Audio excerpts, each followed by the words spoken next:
In becoming a reflective practitioner, we're looking at ways of generating knowledge, and one way to do this is through the Seki cycle.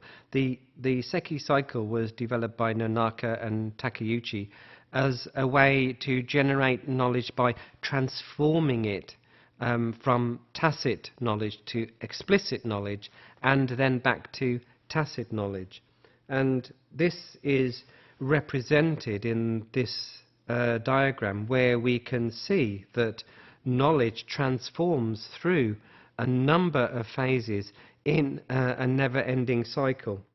Looking at this in more detail, what we can see in the model here is that if we look at the bottom left-hand corner, knowledge is generated and internalized by the teacher, by the reflective practitioner. As an internal process, it's quite tacit. It is perhaps unknown to us. It's just acquired experience. But through discussion with colleagues, through further experience within the context of the work environment, the knowledge through socialization starts to become much clearer to us. It is still tacit knowledge, it's still perhaps a little bit unknown and vague, but we're starting to realize that it's not just our knowledge, but there are components which are shared by others in the context in which we work. From this, the reflective practitioner, through dialogue, through the process of socialization, begins to externalize that knowledge, or in other words, it becomes explicit within the context of the work.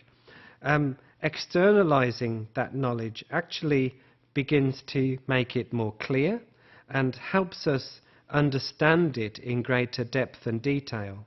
And as we think more about it and externalize that knowledge through the socialization process, we begin to find points of comparison and contrast with that knowledge.